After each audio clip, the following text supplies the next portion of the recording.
നീ എപ്പ ഗൾഫിൽ നിന്ന് വന്നറാ? എന്നാലും നിനക്കൊരു വാക്ക് പറയാറുണ്ട് ഞങ്ങളോട്. നമ്മുടെ ഈ നാടൊക്കെ വല്ലാണ്ട് മാറിയിട്ടാ. ആ ശരിയാ, പുല്ലൊക്കെ ഒരുപാട് പൊക്കം പറ്റുന്നുണ്ട്. പിന്നെ എന്റെ വീട്ടിൽ 2 ഓടും മാറ്റിയേ. അതിന് 2 ആഴ്ച മുമ്പല്ലേ നീ ഗൾഫിൽ പോയേ? അപ്പൊ നീ വണ്ണം വെച്ച് ബീഫ് കുറ്റിയോലായിട്ടാ. ഓ പക്ഷെ നീ കറുത്ത് കരിക്കട്ടായിട്ടാ. ഞാൻ വെറുതെ പറഞ്ഞ അടിപൊളിയാണ്. നിങ്ങക്ക് ഗൾഫിലെ അറബി എങ്ങനെ ഇരിക്കണെന്ന് അറിയാമോ? ഇല്ല. നല്ല അറബീനെ പോലെ ഇരിക്കും. ഗൾഫിലെ പെണ്ണുങ്ങൾ എന്താ വിളിക്കണെന്ന് അറിയാമോ? ഇല്ല. അറബിച്ചി. അതൊക്കെ പോട്ടെ, കുപ്പിടുക്ക്. ഇന്ന് എന്റെ ചെലവാ. പക്ഷെ വെള്ളം ടച്ചിങ്സ് നിങ്ങൾ വാങ്ങണം. ഗൾഫിൽ പോയാലേ ഇച്ചിത്തരം മാറില്ലേ?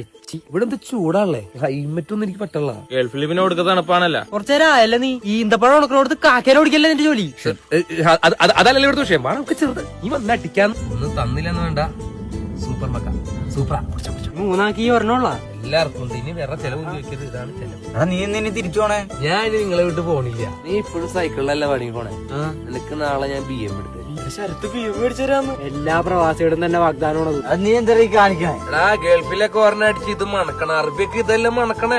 പുറത്തൊക്കെ എങ്ങനെ? പുറത്തൊരു 5 കാക്കപ്പുള്ളി ഉണ്ട്. നീ നോക്കിയിരുന്നൂടെ? അതല്ല, ഗൾഫിൽ എങ്ങനെയെന്ന്. ഗൾഫിലാ ജനിക്കാണെങ്കിൽ ഗൾഫിൽ ജനിക്കണം. അതെന്താ? ഇനി ഇവിടെ ജനിക്കണ്ടല്ലേ? നീ സാധനം വാങ്ങി തന്നോണ്ട് നിന്നെ ഞാൻ കൊല്ലണില്ല. ഞാനല്ലേ ഇത് പറയണേ, മക്കേന് ഇത് പറയണേ. നിനക്ക് അറബി പറയാ അറിയോ? അറബി അറിയോന്നാ? അൽ ഖലീജ് അൽ റീം അൽ നാഷർ.